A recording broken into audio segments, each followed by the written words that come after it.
le 13 mars 1973. Après ce que je viens de vous mettre au tableau,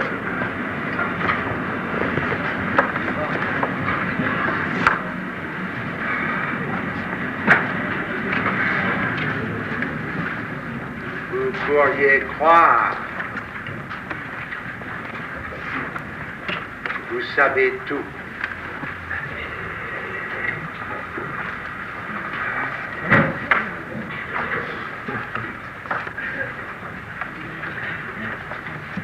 Il faut vous en garder.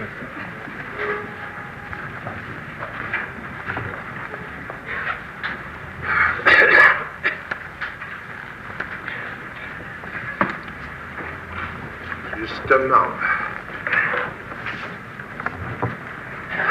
parce que nous allons aujourd'hui essayer de parler du savoir. De ce savoir que dans l'inscription des discours, ce dont j'ai cru pouvoir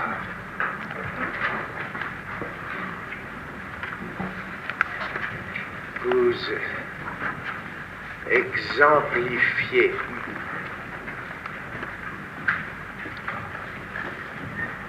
que se supporte le lien social,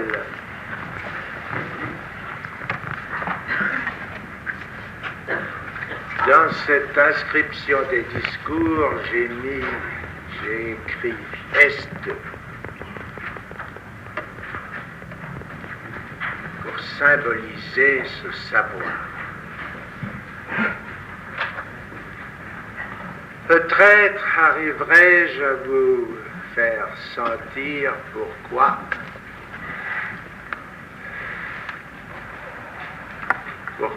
ça va plus loin d'une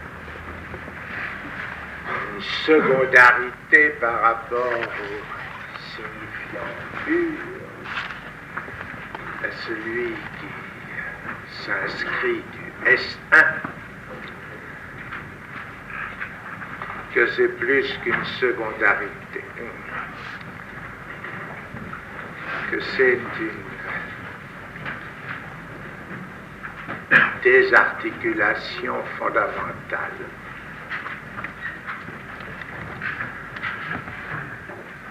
Quoi qu'il en soit, puisque j'ai pris le parti de vous donner ce support, cette inscription au tableau, je vais la commenter, j'espère, brièvement. D'ailleurs, je ne l'ai, il faut que je l'avoue, nulle part écrite, nulle part préparée. Elle ne me paraît pas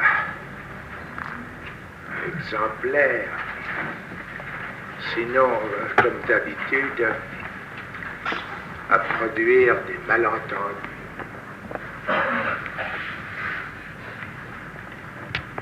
Néanmoins,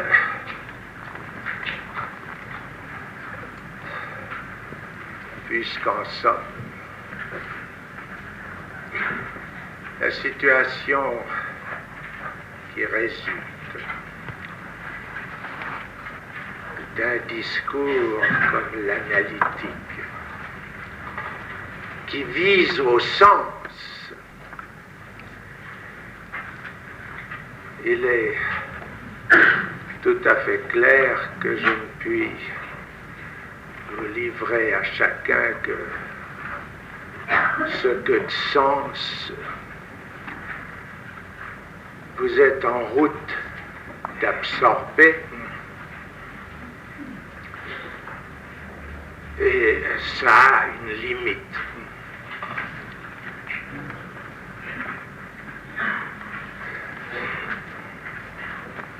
Ça a une limite qui est donnée par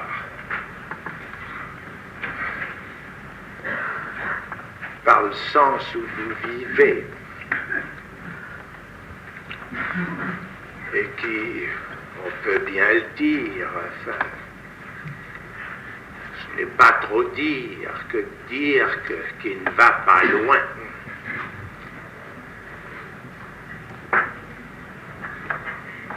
Ce que le discours analytique fait surgir, c'est justement l'idée que ce sens est semblant. S'il indique le discours analytique,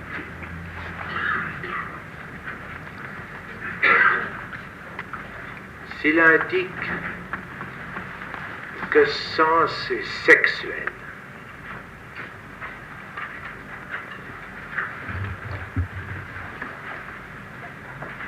ce ne peut être justement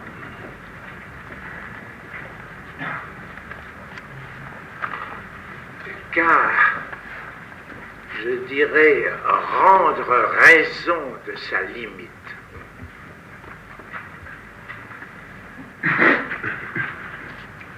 Il n'y a nulle part de dernier mot, si ce n'est au sens. Mot, c'est modus. J'y ai déjà insisté. Pas de réponse, mot. Dit quelque part La Fontaine, si je m'en souviens encore. Le sens indique très précisément la direction vers laquelle il échoue.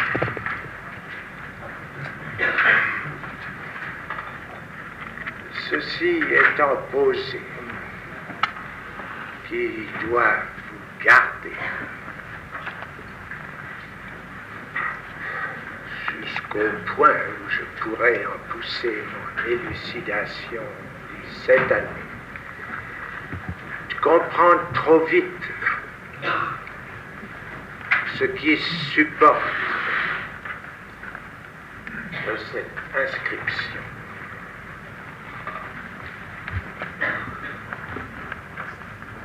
À partir de là, c'est-à-dire prise toutes ces précautions qui sont de prudence,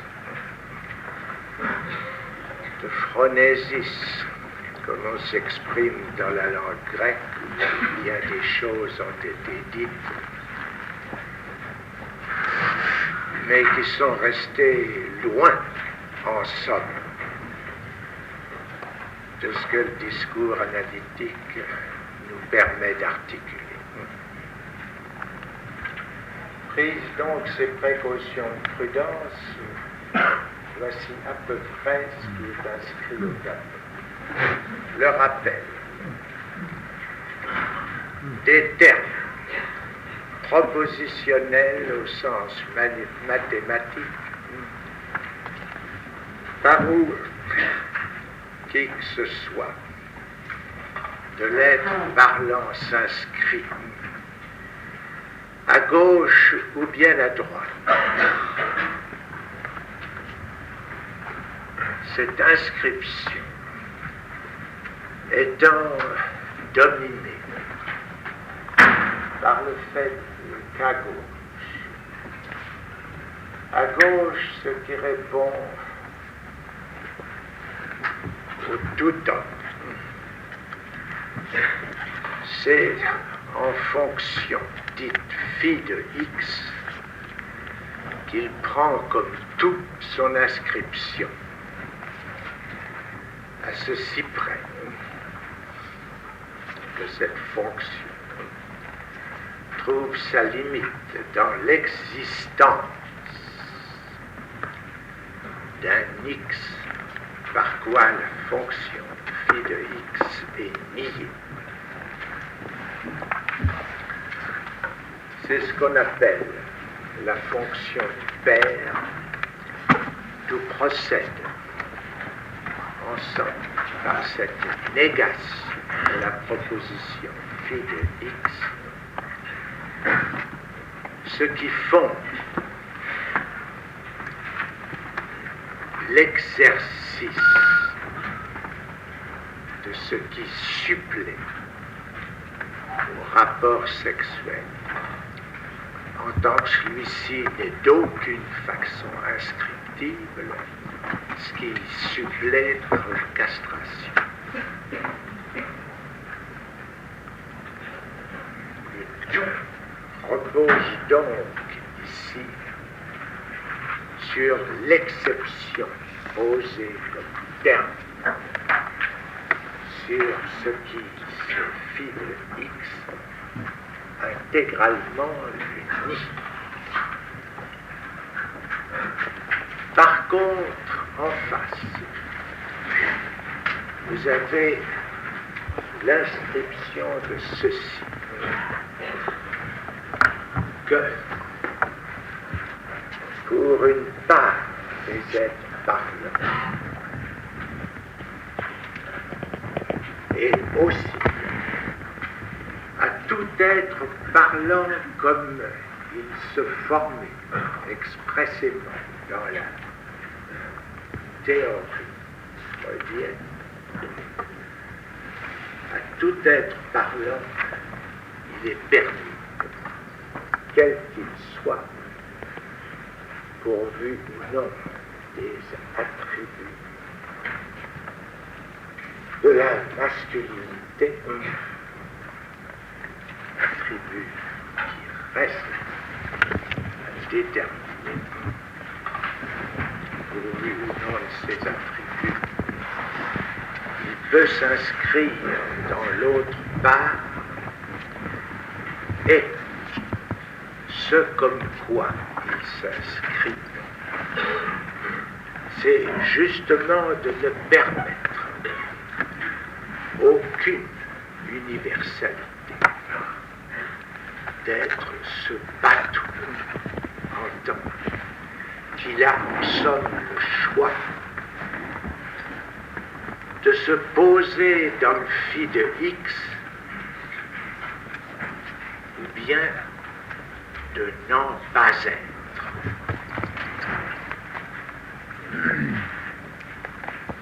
Quelles sont les seules définitions possibles de la part dite homme ou bien femme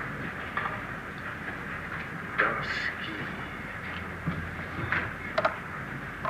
se trouve être dans cette position d'habiter le langage?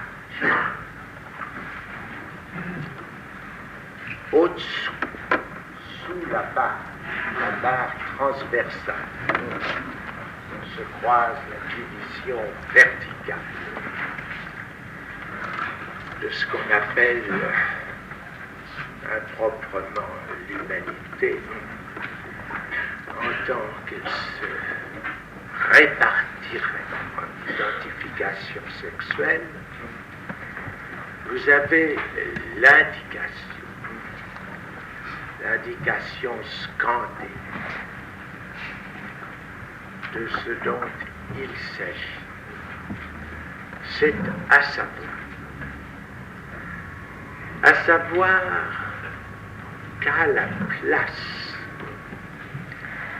du partenaire sexuel du côté de l'homme, de cet homme que j'ai, non certes pour le privilégier d'aucune façon, inscrit ici du espace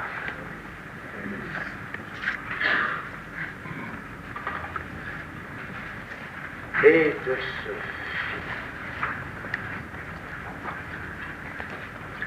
qui le supporte comme signifiant.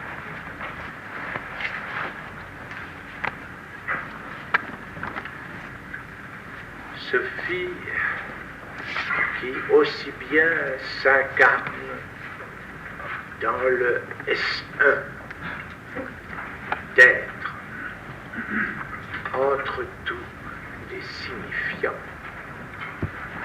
celui qui,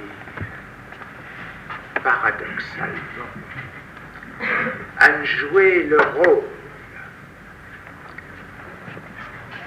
que de la fonction dans le phi de X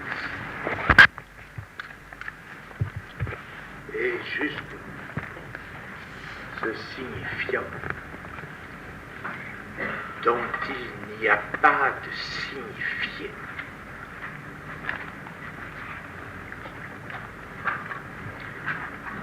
Qui, quant au sens, en symbolise l'échec, le méssens, qui est l'indécence par excellence, ou si vous voulez encore, le réticence.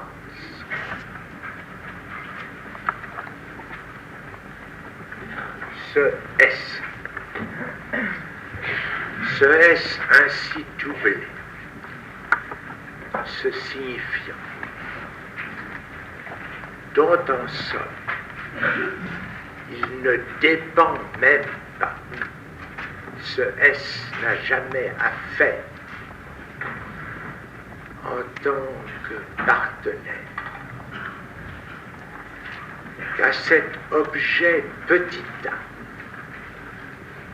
inscrit comme tel de l'autre côté de la barre. Il ne lui est donné d'atteindre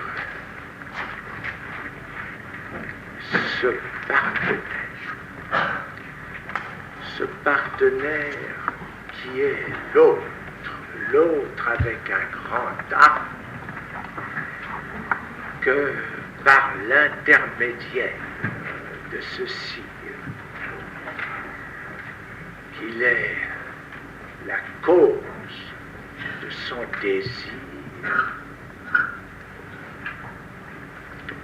et qu'à ce titre, comme l'indique ailleurs dans mes graphes, la conjonction pointée de ce S barré et de ce petit A, qui n'est rien d'autre que fantasme. Ce fantasme fait aussi bien pour ce sujet en tant qu'il y est pris comme tel le support de ce qu'on appelle expressément dans la théorie freudienne le principe de réalité.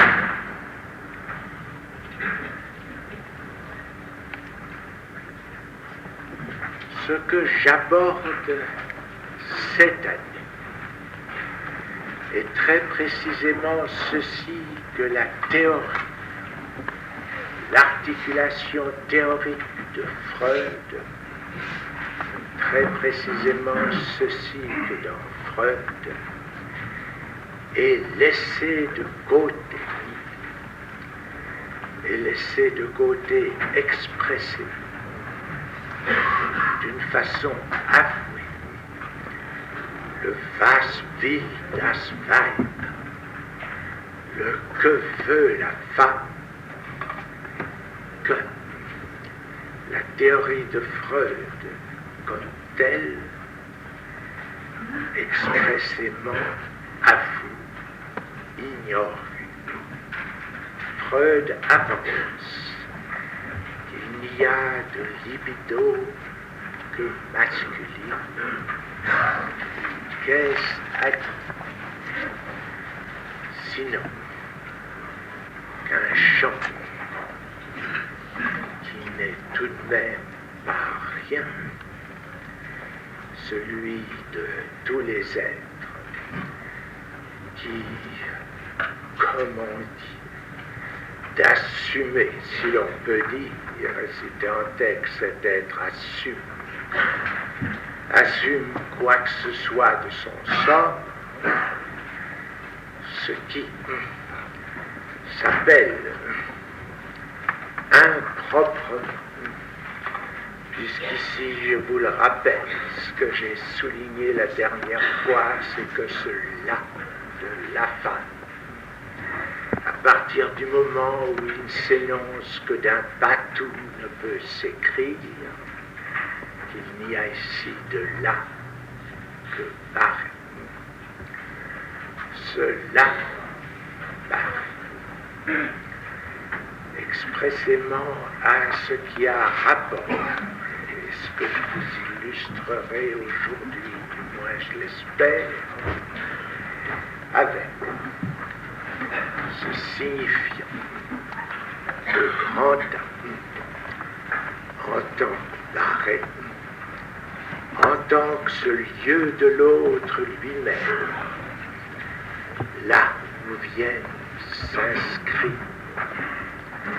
tout ce qui peut s'articuler du signe, là où vient s'inscrire tout ce qui peut s'articuler du signifiant, et dans son fondement, de par sa nature, si radicalement l'autre, que c'est cet autre qu'il importe d'interroger. S'il n'est pas simplement ce lieu où la vérité balbutie, mais s'il mérite de quelque façon de représenter ce à quoi, comme la dernière fois, et de façon en quelque sorte métaphorique, je vous ai adressé ceci, que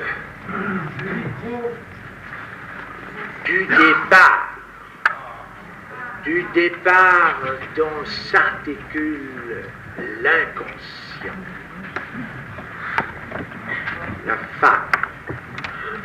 la femme comme nous n'en avons assurément que des témoignages sporadiques, c'est pour cela que je les ai pris la dernière fois, dans leur fonction de métaphore, la femme a foncièrement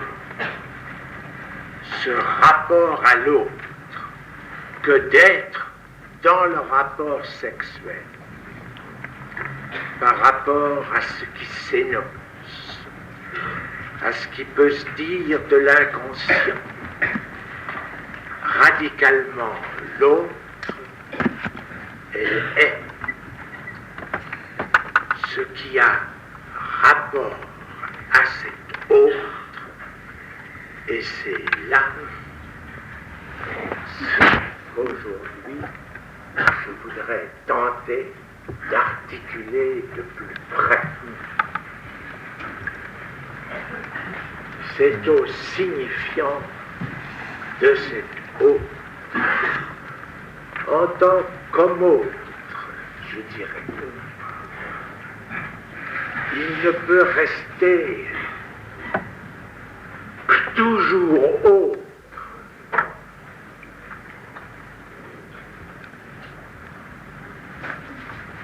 Assurément, ici, nous ne pouvons que procéder que d'un frayage aussi difficile qu'il est possible d'en appréhender aucun. Et c'est pourquoi, en m'y aventurant comme je fais à chaque fois devant vous, Je ne puis ici que supposer que vous évoquerez, et pour cela, il faut que je vous le rappelle, qu'il n'y a pas d'autre de l'autre. Et c'est pour cela que ce signifiant, avec cette parenthèse ouverte, marque cet autre comme barrière. Comment pouvons-nous donc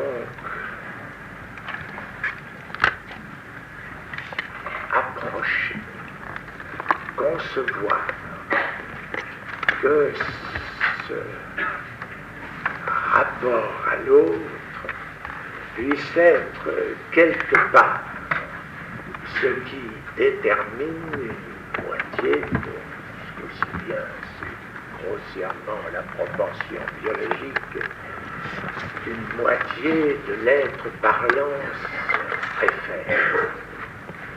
C'est pourtant ce qui est là, écrit au tableau par cette flèche partant là. C'est cela qui ne peut se dire, rien ne peut se dire de la femme. La femme est en rapport à ce test appareil d'une part, et c'est en cela déjà qu'on déduit qu'elle n'est pas toute, puisque d'autre part, elle peut avoir ce rapport avec ce grand fil. Dans la théorie analytique, nous désignons phallus tel que je le précise d'être le signifiant. Le signifiant n'a pas de signifiant. Celui-là même qui se supporte chez l'homme de cette jouissance dont ça pour la pointer.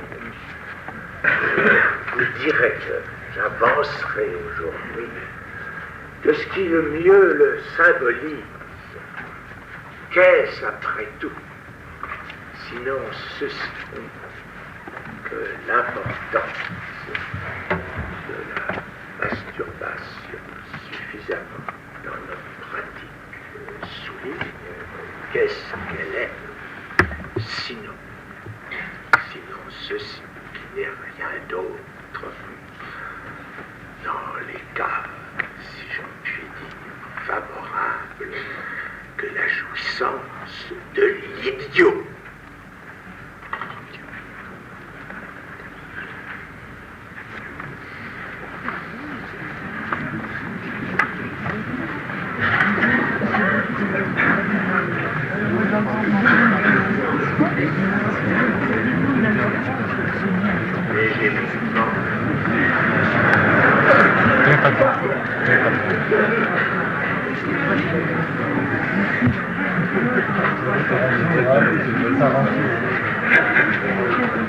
Après ça, enfin, pour vous remettre,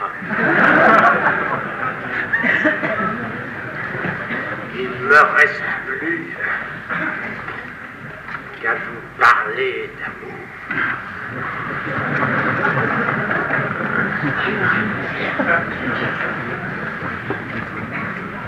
Quel sens cela peut-il avoir ?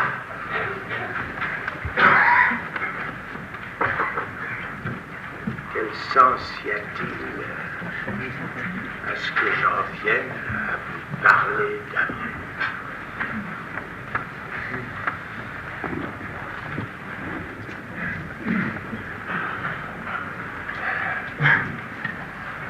Je dois dire que c'est peu compatible avec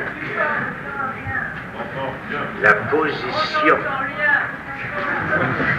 d'où ici je vous énonce. Qu'est-ce qu'il y a? Ça ne va pas?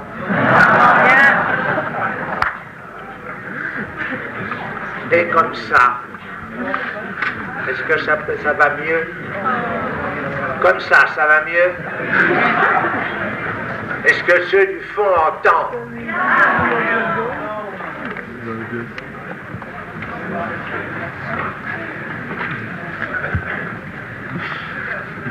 Ceci est peu, disais-je, compatible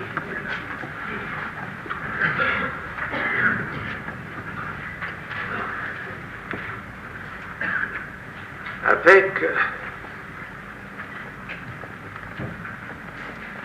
ce qu'il faut bien dire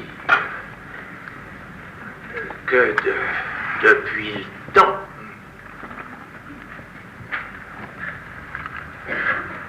je ne cesse de poursuivre,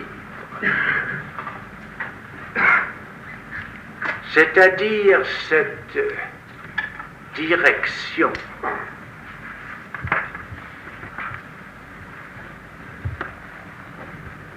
d'où le discours analytique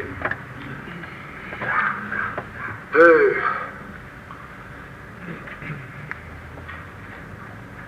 faire semblant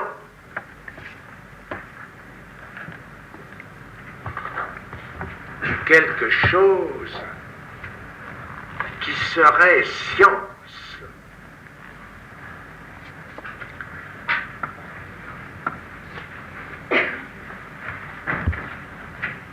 Car enfin, ce serait science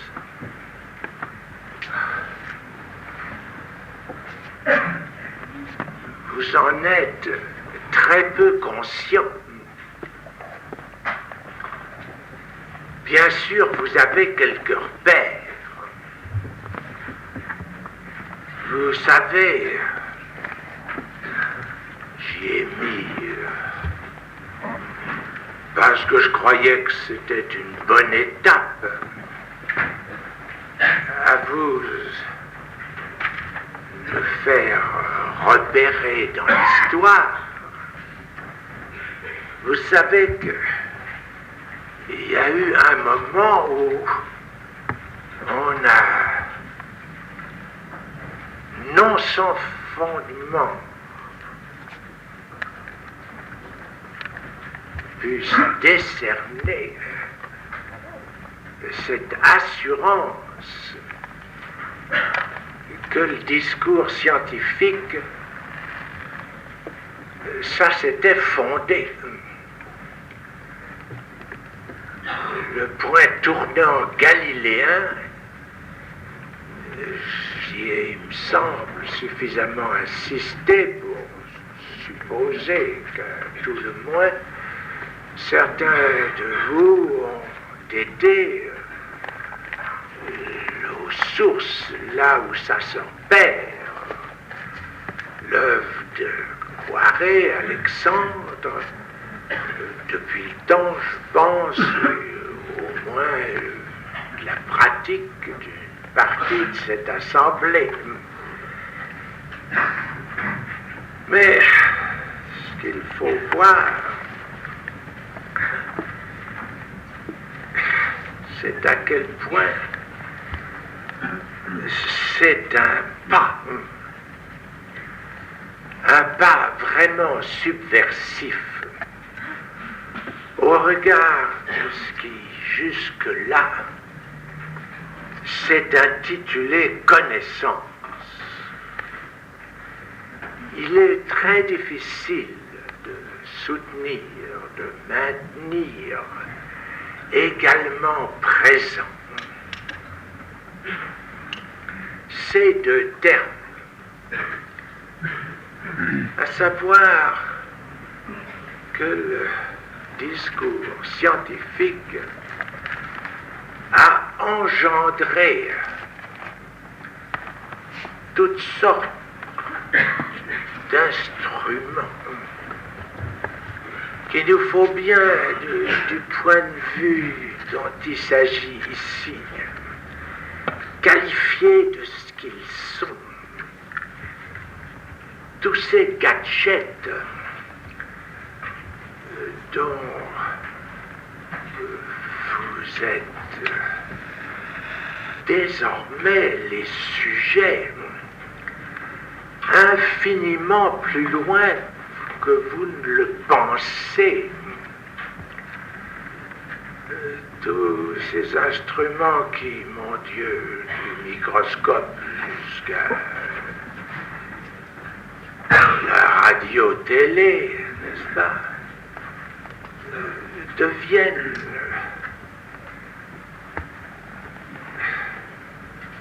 des éléments de votre existence.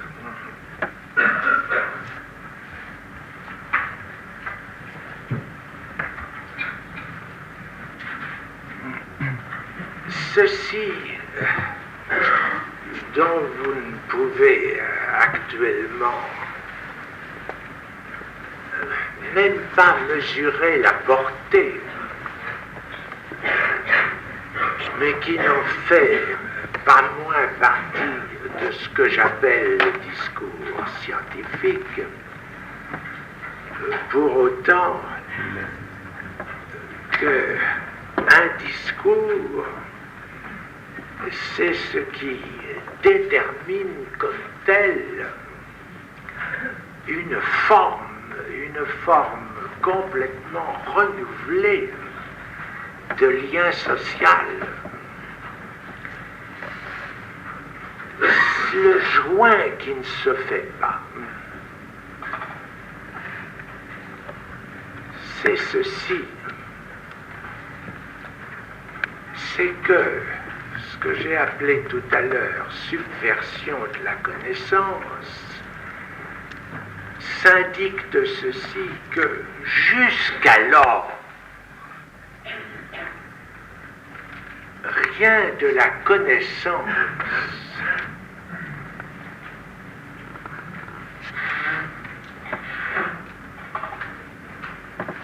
il faut le dire,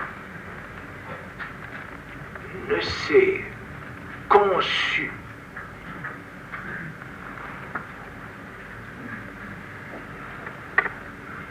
sans que rien de ce qui s'est écrit sur cette connaissance ne participe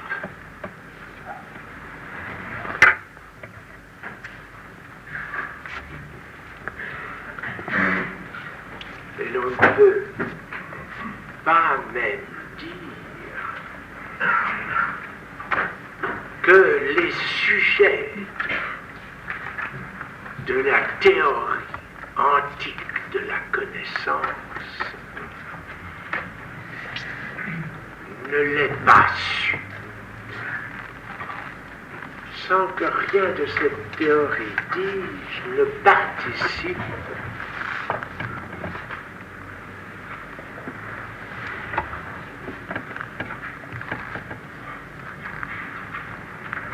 du fantasme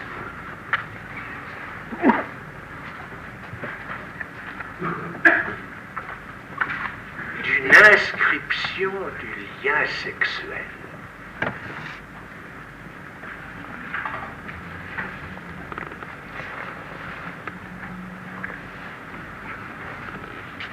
Les termes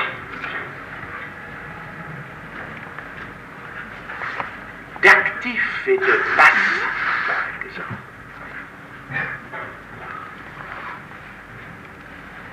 qui, on peut le dire, domine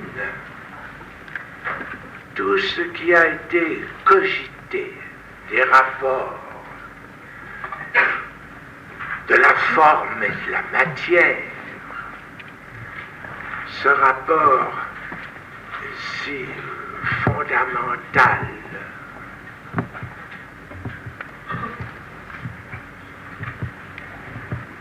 auquel se réfère chaque pas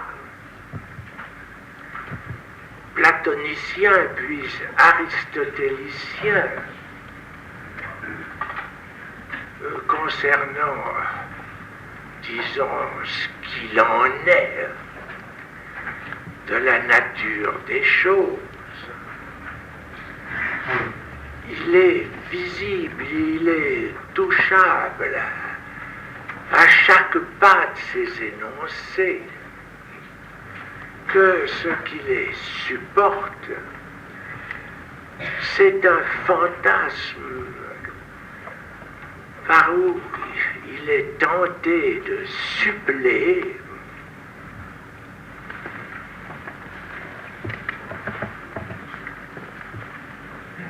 à ce qui d'aucune façon ne peut se dire. C'est là ce que je vous propose comme dire, à savoir le rapport sexuel, l'étrange,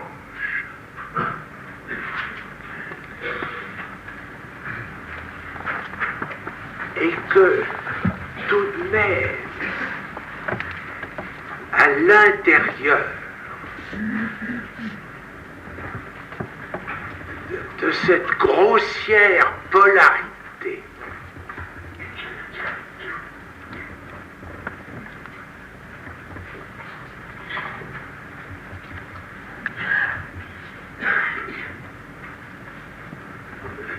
celle qui de la matière fait le passif, de la forme l'agent qui l'anime.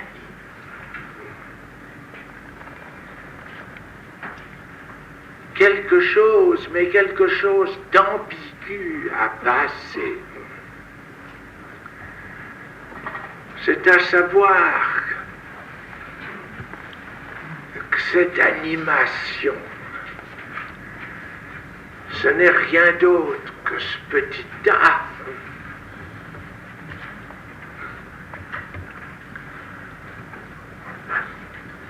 dont l'agent anime quoi?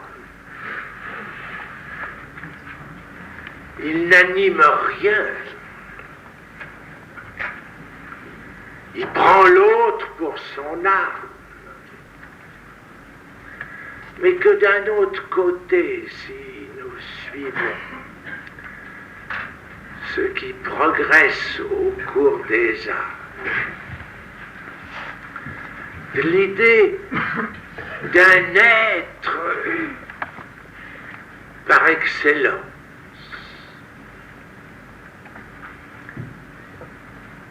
d'un Dieu qui est bien loin d'être conçu comme le Dieu de la foi chrétienne, puisqu'aussi bien, vous le savez, c'est le moteur immobile, la sphère suprême, que dans l'idée que le bien, c'est quelque chose qui fait que tous les autres êtres, moins êtres que celui-là,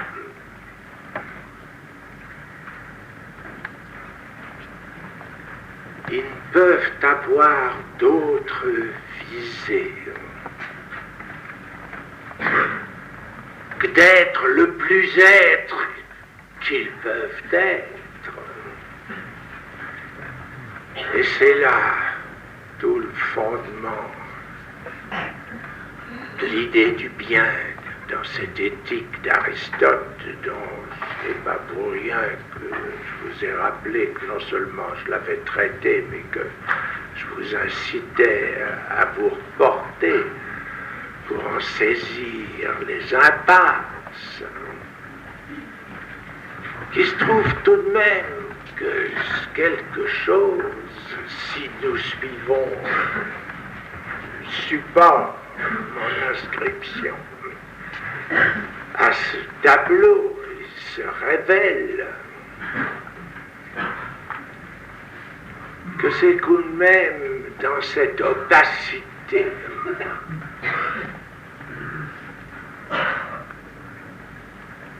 de ce où j'ai la dernière fois expressément désigné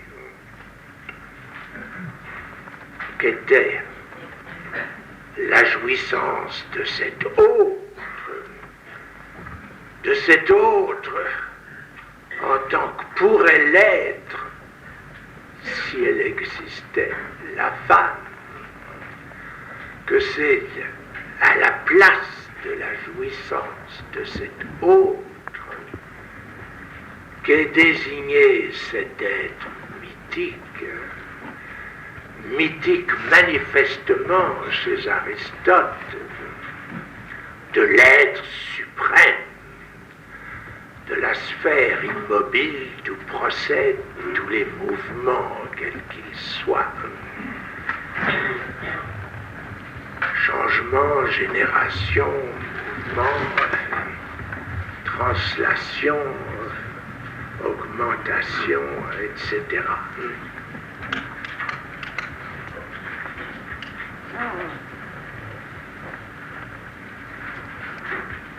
Comment faire pour approcher dans cette ambiguïté? Approcher en somme quoi? En l'interprétant.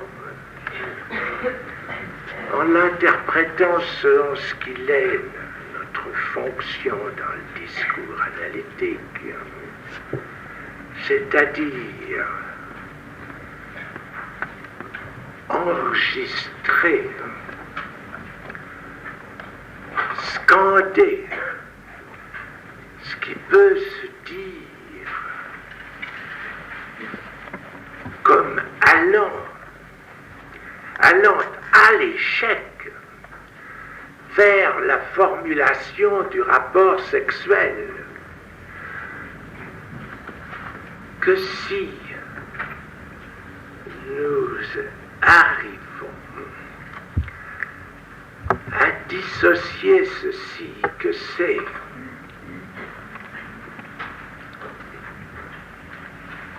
en tant que sa jouissance est radicalement autre que, en somme, la femme a plus rapport à Dieu que tout ce qui peut se dire en suivant la voie de quoi? De ce qui, manifestement, dans toute la spéculation antique, ne s'articule que comme le bien de l'homme, si, en d'autres termes, nous pouvons, ce qui est notre fin, la fin de notre enseignement, pour autant qu'il poursuit ce qui peut se dire et s'énoncer du discours analytique, c'est dissocier ce petit A et ce grand A.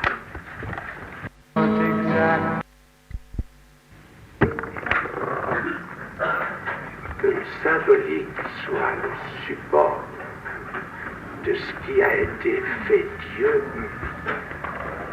c'est hors de doute que ce qu'il en est de l'imaginaire, c'est ce qui supporte de ce reflet du semblable au semblable, c'est ce qui est certain. Comment, en somme, ce petit A s'inscrire jusqu'au-dessous de ce grand est de Havare dans notre inscription au tableau?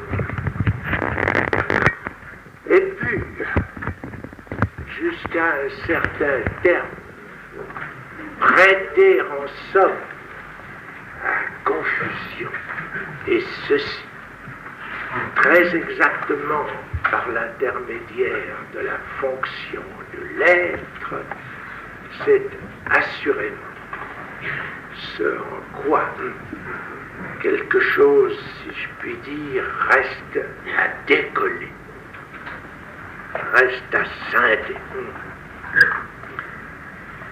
Et précisément en ce point où la psychanalyse est autre chose une psychologie. La psychologie, c'est cette scission non encore faite. Et là, pour me reposer, je vais me permettre, mon Dieu, vous faire part du pas proprement parler de vous lire, parce que je suis jamais sûr de lire jamais quoi que ce soit. Vous lire tout de même ce que je vous ai, il y a quelque temps, écrit justement. Écrit sur quoi? Écrit là seulement, d'où il se peut qu'on parle d'amour.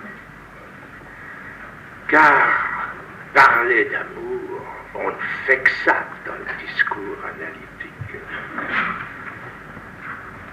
Et après la découverte du discours scientifique, comment ne pas sentir, toucher du doigt que c'est une perte de temps?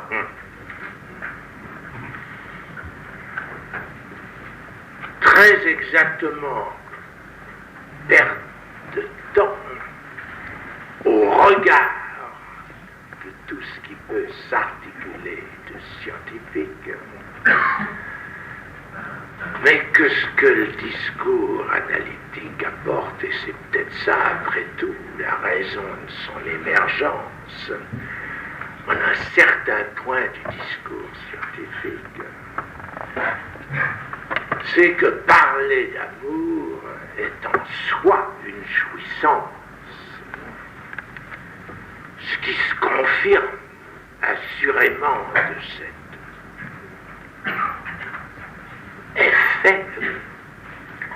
effet tangible que dire n'importe quoi consigne même du discours de l'analysant est ce qui mène au Lustprinzip, et ce qui mène de la façon la plus directe et sans avoir aucun besoin de cette accession aux sphères supérieures qui est le fondement de l'éthique aristotélicienne, pour autant que je vous l'évoquais tout à l'heure brièvement. Donc en somme, elle ne se fonde que de la coalescence, que de la confusion de ce petit A avec le S de grand A barré. Il est barré, bien sûr, par nous. Ça ne veut pas dire qu'il suffise de barrer pour que rien n'en existe. Il est certain que si ce grand S de A barré n'en désigne rien d'autre que la jouissance de la femme, c'est bien assurément parce que c'est là que je pointe que Dieu n'a pas encore fait son exil. Alors voici à peu près ce que j'écrivais.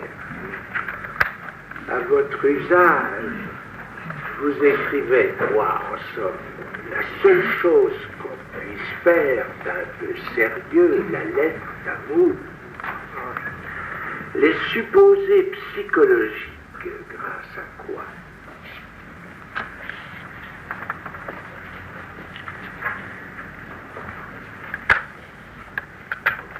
Tout ceci a duré si longtemps.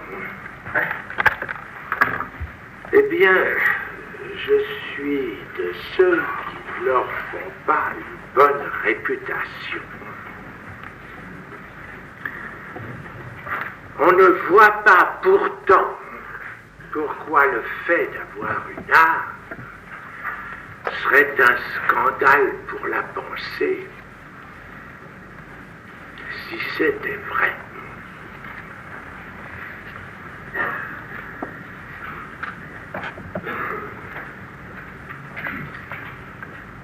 Si c'était vrai, là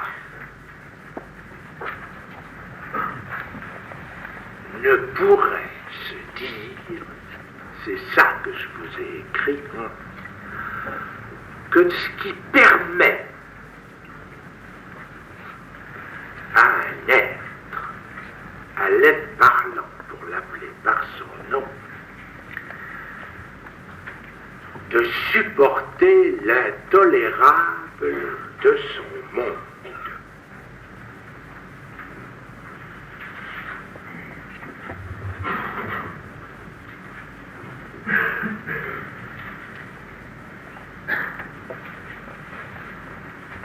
Ce qui la suppose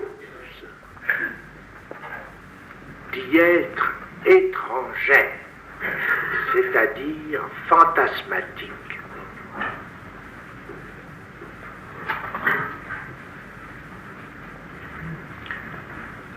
Ce qui, cette âme, ne considère dans ce monde que de sa patience et de son courage à y faire tête.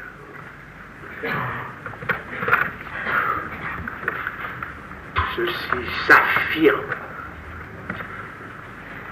de ce que jusqu'à nos jours, elle n'a l'âme jamais eu d'autre semblance.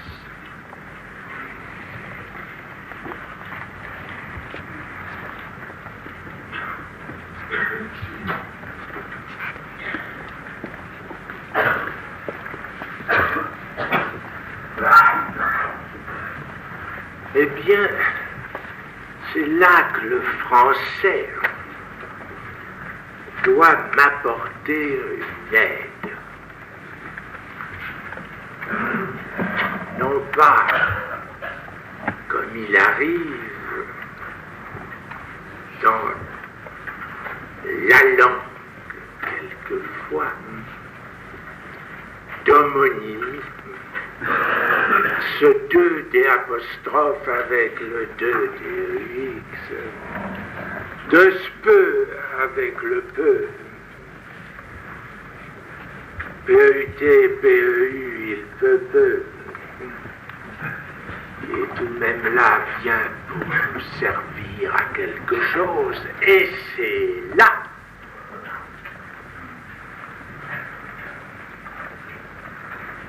que la langue sert.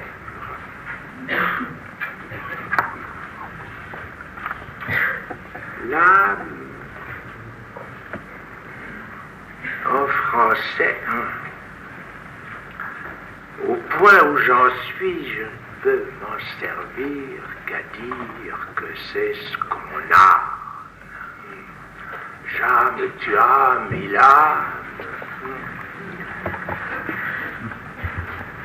Vous voyez là que nous ne pouvons nous servir que de l'écriture, même à y inclure jamais, jamais.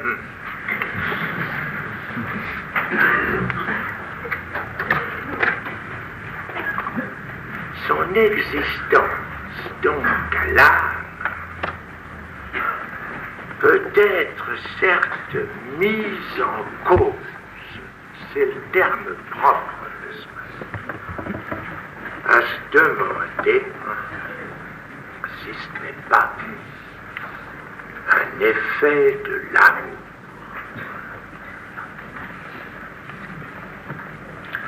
Tant en effet que l'âme a l'âme, il n'y a pas de sexe dans l'affaire. Le sexe n'y compte pas. L'élaboration dont elle résulte mot avec deux N, homosexuel. Comme cela est parfaitement lisible dans l'histoire. Et ce que j'ai dit tout à l'heure, de ce courage, de cette patience à supporter le monde, c'est le vrai répondant de ce qui fait un Aristote débouché dans sa recherche du bien, comme ne pouvant se faire que de l'admission de ceci dans tous les êtres qui sont au monde. Il y a déjà assez d'êtres internes, si je puis m'exprimer ainsi, que ils ne peuvent cet être l'orienter vers le plus grand être que confondre son bien propre avec celui-même dont rayonnerait l'être suprême. Qu'à l'intérieur de cela, il nous évoque la filia comme représentant la possibilité d'un lien d'amour entre deux de ces êtres. C'est bien là ce qui a manifesté la tension vers l'être suprême peut aussi bien se renverser du mode dont je l'ai exprimé, à savoir que c'est le courage à supporter cette relation intolérable à l'être suprême que les amis, les philoi, se reconnaissent et se choisissent. Leur sexe de cette éthique est manifeste au point que je voudrais lui donner l'accent que Maupassant lui donne à quelque part, énoncer cet étrange terme du hors-là. Leur sexe, voilà l'homme, sur quoi l'âme spécula. Voilà, mais il se trouve que les femmes aussi sont amoureuses.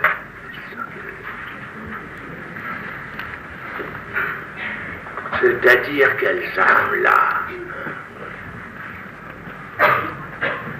Qu'est-ce que ça peut bien être, cette âme qu'elles aiment dans le partenaire, pourtant homo jusqu'à la garde, et dont elles ne se sortiront pas. Ça ne peut en effet les conduire qu'à ce terme ultime. Et c'est pas pour rien que je l'appelle comme ça, hystéron, que ça se dit en grec, de l'hystérie. Soit de faire l'homme, comme je l'ai dit, à être de se faire homosexuel, si je puis m'exprimer ainsi, ou hors sexe. Elles aussi, leur étant difficile de ne pas sentir dès lors l'impasse qui consiste consiste à ce qu'elle se mêle dans l'autre, car enfin il n'y a pas besoin de se savoir autre pour en être. Puisque là, l'âme trouve à être, on l'en différencie, elle, la femme. Et ça d'origine, n'est-ce pas? On la diffame. Ce qu'il y a de plus fameux dans l'histoire à rester des femmes, c'est à proprement parler tout ce qu'on peut en dire d'infamant.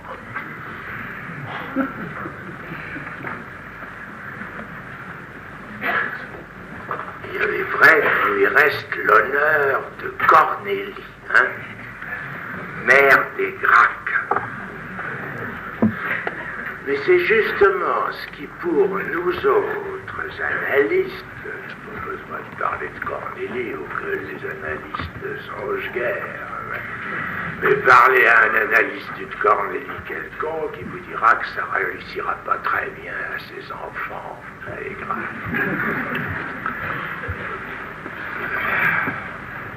Ils feront des Gracques jusqu'à la fin de leur existence.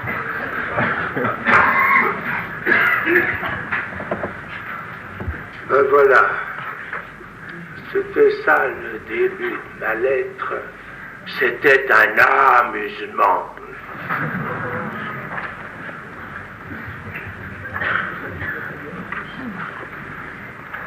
Oui. Alors, bien sûr, là, j'aurais pu, j'ai fait d'ailleurs, mais j'ai pas le temps.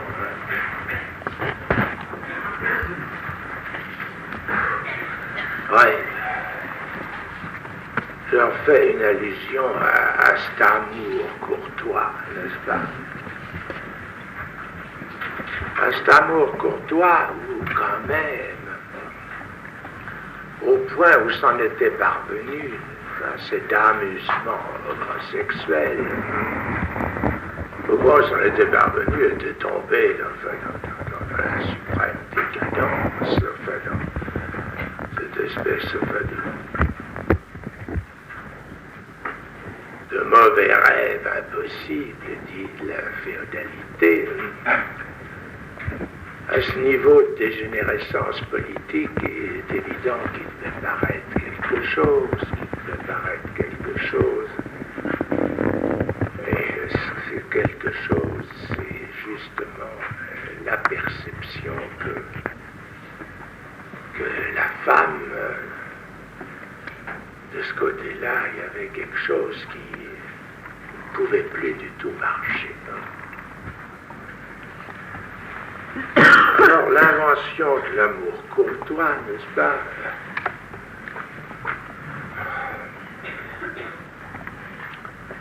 C'est pas du tout le fruit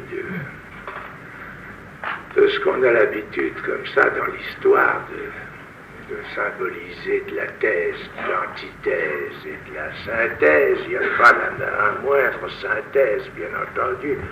Il n'y en a jamais. Tout ce qu'on a vu après l'amour courtois, c'est quelque chose qui a brillé comme ça dans l'histoire, comme un météore, resté complètement énigmatique. Et puis après ça, on a vu revenir tout le bric-à-brac. Tout le bric-à-brac d'une renaissance prétendue des vieilleries antiques.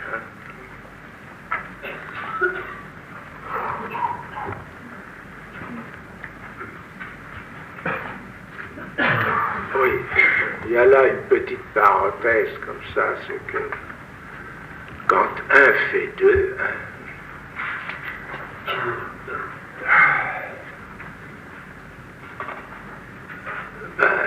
il n'y a jamais de retour.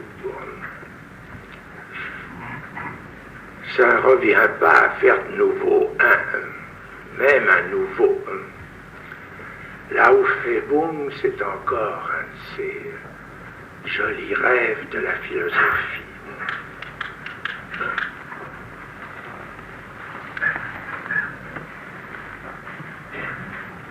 très évidemment, si on a eu ce météore de l'amour courtois, c'est évidemment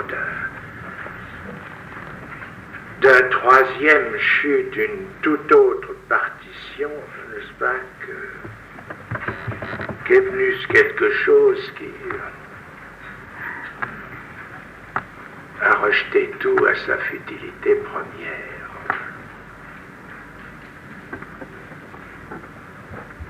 Oui. C'est pour ça qu'il a fallu tout à fait autre chose. Il a fallu rien de moins que le discours scientifique, soit quelque chose qui ne doit rien au supposé de l'âme antique.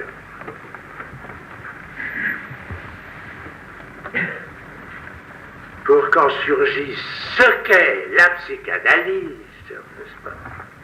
À savoir l'objectivation de ce que d'être parlant, passe encore de temps à parler en pure perte, je vous l'ai dit, passe encore de temps à parler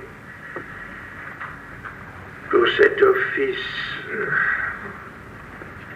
des plus courts.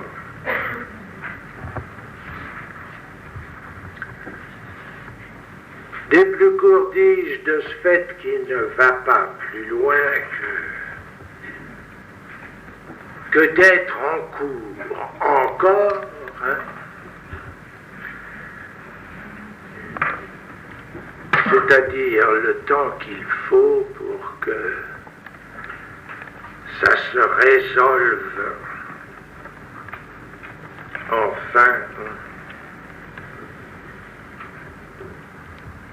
car après tout c'est là ce qui nous prend au nez, hein, pour que ça se résolve enfin démographiquement.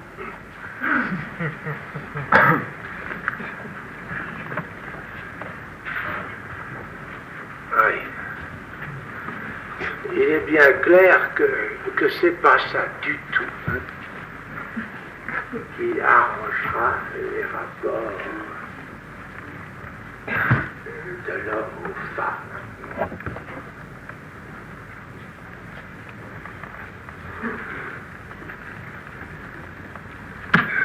C'est ça le génie de Freud.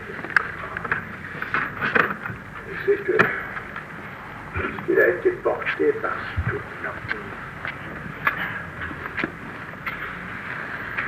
Ce tournant, enfin, il a mis le temps, bien sûr, je veux dire, mis le temps à venir.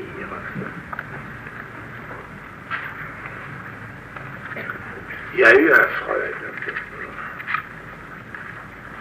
C'est un nom qui mérite bien, c'est pas Freud, enfin, c'est un nom rigolard. Kraft durch Freud.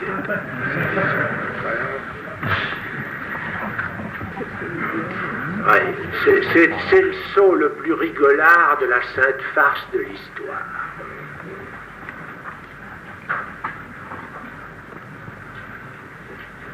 On pourrait peut-être, pendant que ça dure,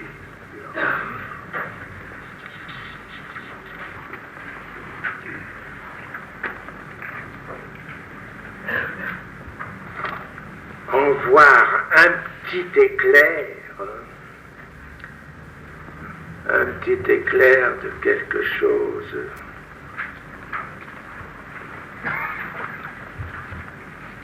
qui concernerait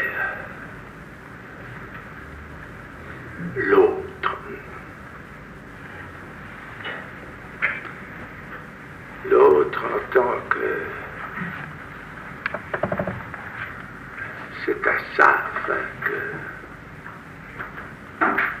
que la femme a affaire. Oui.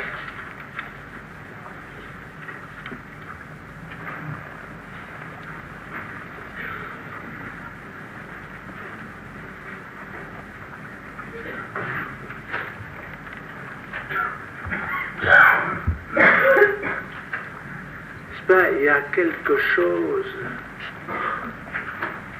d'essentiel dans ce que j'apporte comme complément à ce qui a été très bien vu par des voix, que ça éclairerait de voir que c'est ça qui s'est vu. Ce qui s'est vu, c'est rien du côté de l'homme. À savoir que ce à quoi l'homme avait affaire, c'était à l'objet petit a. Que toute sa réalisation de ce rapport sexuel aboutissait au fantasme et on l'a vu bien sûr à propos des névrosés. Comment les névrosés font-ils l'amour? C'est de là qu'on est parti, là-dessus, bien sûr. On n'a pas pu manquer de s'apercevoir qu'il y avait un corrélat avec les perversions,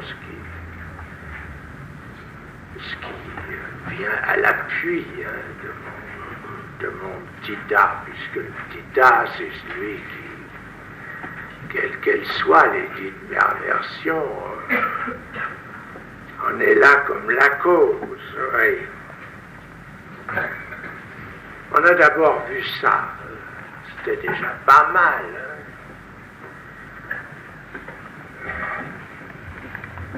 L'amusant, n'est-ce pas, c'est que Freud les a primitivement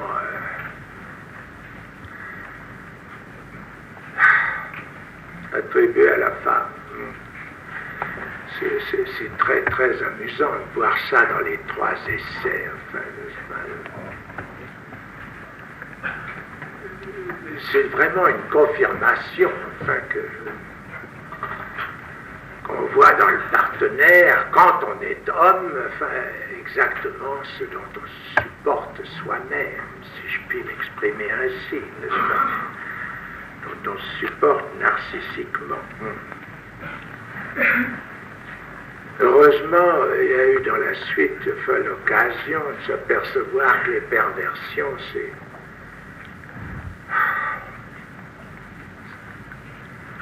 les perversions telles qu'on les appréhende dans la névrose, telles qu'on croit les repérer, c'est pas du tout ça, la névrose. C'est le rêve plutôt que la perversion. La névrose, j'entends. Que les névrosés n'ont aucun des caractères du pervers, c'est certain. Simplement, ils en rêvent, ce qui est bien naturel, car sans ça, comment atteindre au partenaire? Pervers, on a commencé quand même à en rencontrer, n'est-ce pas? Cela voulait absolument à aucun prix voir Aristote, n'est-ce pas? On a vu là qu'il y a une subversion de la conduite, appuyée, si je puis dire, sur un savoir-faire, n'est-ce pas? Qui est lié tout à fait à un savoir. Et au savoir, mon Dieu, de la nature des choses. Un embrayage direct, si je puis dire, de la conduite sexuelle sur, il faut bien le dire, ce qui est sa vérité à la conduite sexuelle, à savoir son amoralité. Mettez de l'âme au départ là-dedans, si vous voulez. Amoralité. Il y a une moralité, voilà la conséquence, une moralité moralité de la conduite sexuelle qui est le sous-entendu de tout ce qui s'est dit du bien. Seulement à force de dire du bien, eh ben ça aboutit à Kant.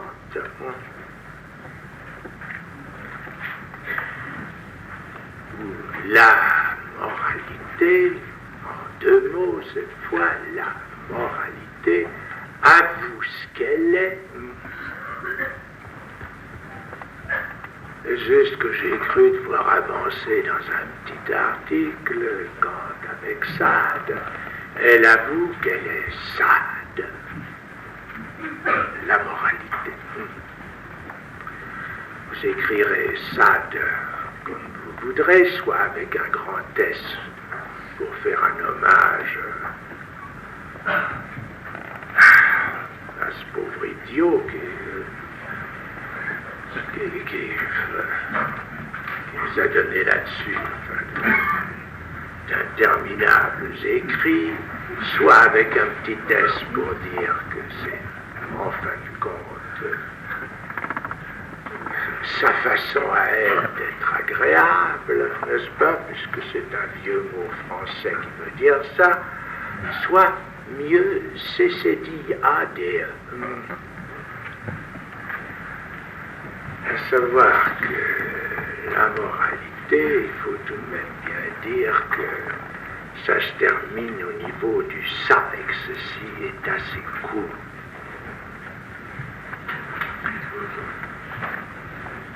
Autrement dit, ce dont il s'agit, c'est que l'amour soit impossible. Hein?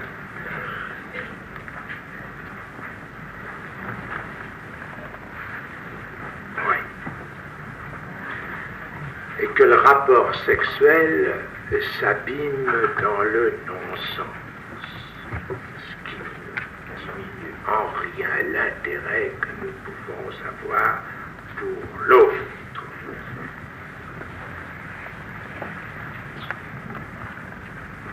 C'est parce que, il faut le dire, la question est ceci.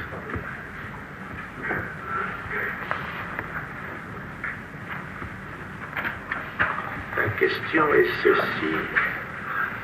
Dans ce qui constitue la jouissance féminine, pour autant qu'elle n'est pas toute occupée de l'homme, et même, dirais-je, que comme telle, elle ne l'est pas du tout. La question est de savoir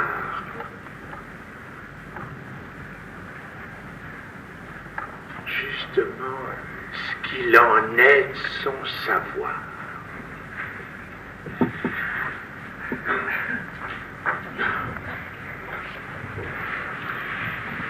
Si l'inconscient nous a appris tant de choses,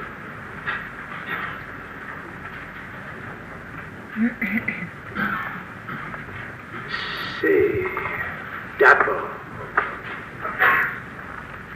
ceci.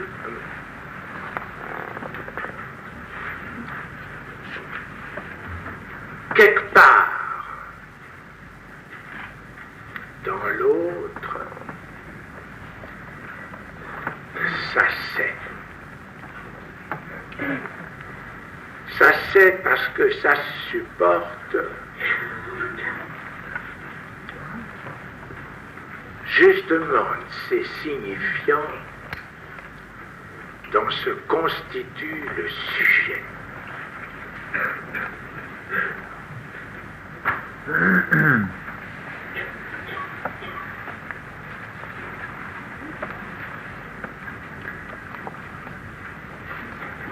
C'est là que ça prête à confusion.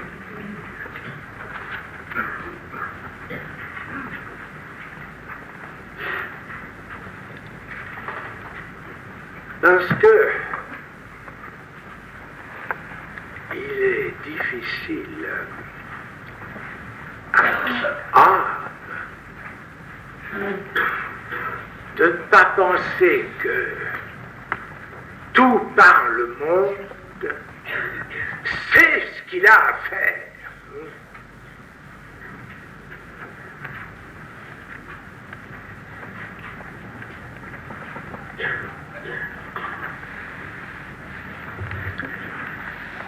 La sphère immobile dont supportait le Dieu aristotélicien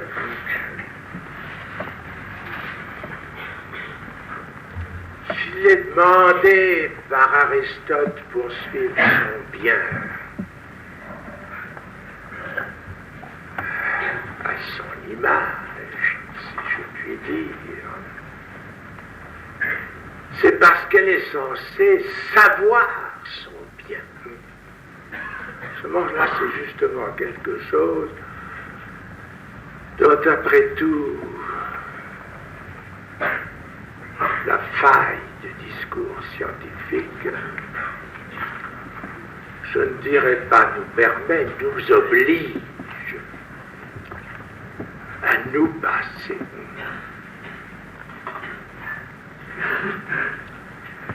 Il n'y a aucun besoin de savoir pourquoi ce dont Aristote part à l'origine.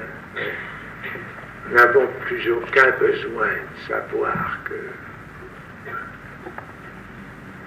d'imputer à la pierre qu'elle sait le lieu qu'elle doit rejoindre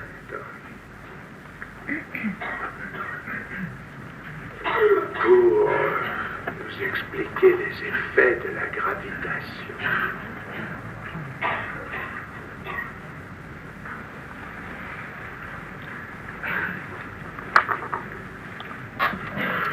L'imputation à l'animal, c'est très sensible à lire dans Aristote le traité de l'âme. C'est cette pointe qui fait du savoir l'acte par excellence de quoi? De quelque chose qu'il ne faut pas croire qu'Aristote était si à côté de la plaque, de quelque chose qu'il voit comme n'étant rien que le corps, à ceci près que le corps est fait pour une activité, une énergia, et quelque part l'antéléchie de ce corps peut supporter de cette substance qu'il appelle l'âme.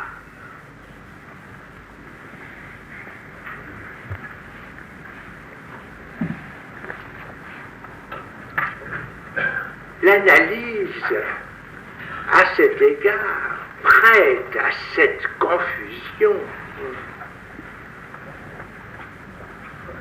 nous restituer la cause finale.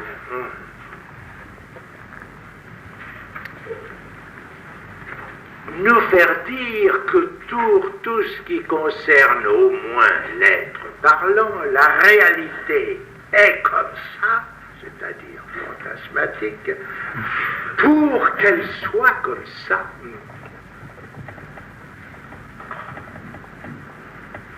Il s'agirait tout de même de savoir si c'est là quelque chose qui, d'une façon quelconque, puisse satisfaire au discours scientifique. Ce n'est pas parce qu'il y a des animaux qui se trouvent parlants pour qui d'habiter le signifiant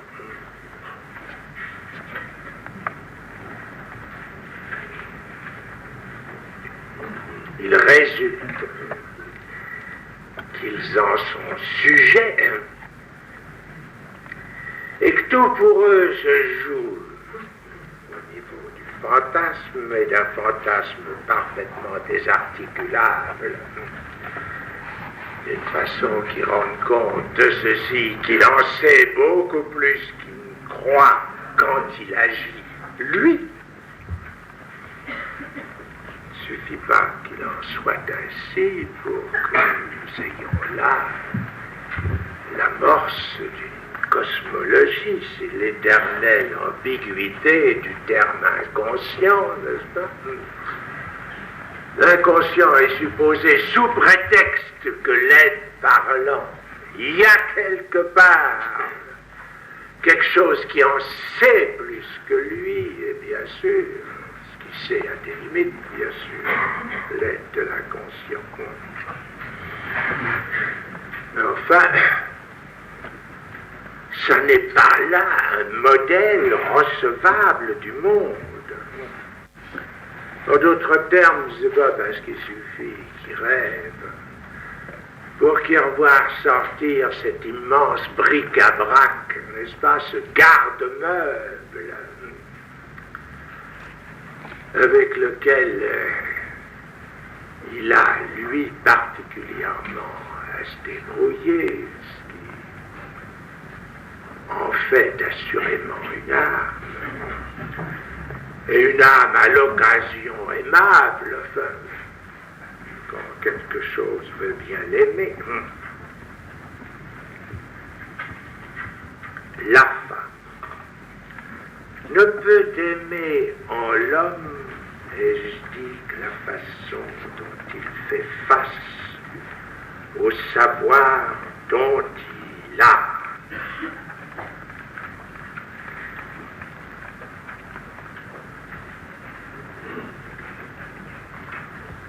Mais pour le savoir dont il est,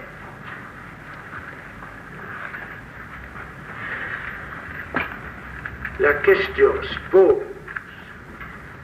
La question se pose à partir de ceci, qu'il y a quelque chose, si ce que j'avance est fondé, qu'il y a quelque chose dont il n'est pas possible de dire si c'est quelque chose qui est jouissance. Elle peut quelque chose en dire. En d'autres termes, ce qu'elle en sait.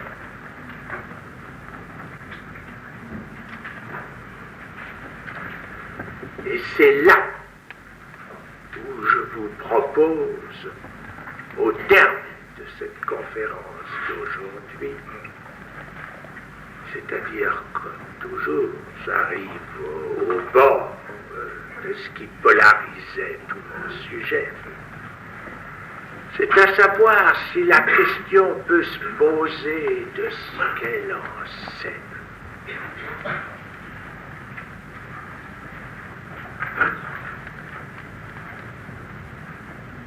Ce n'est pas une toute autre question, à savoir si ce terme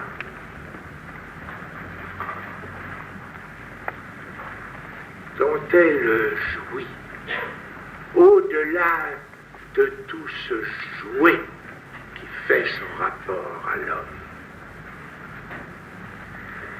si ce terme que j'appelle l'autre, en le signifiant du apparaît, si ce terme, lui, sait quelque chose,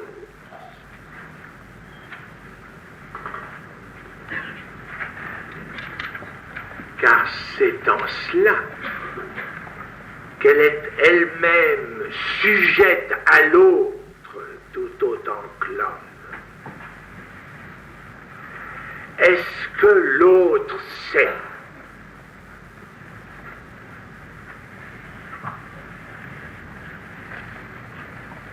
Il y avait un nommé Empédocle, donc comme par hasard, Freud, comme ça, se sert de temps en temps comme de tire-bouche. Il y avait un nommé Empédocle dont nous ne savons là-dessus que 3 vers, mais dont Aristote tire très bien les conséquences. Quand il énonce qu'en somme,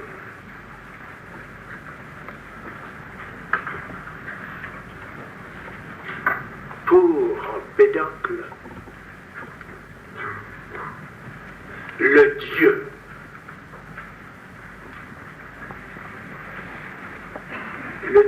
était le plus ignorant de tous les êtres.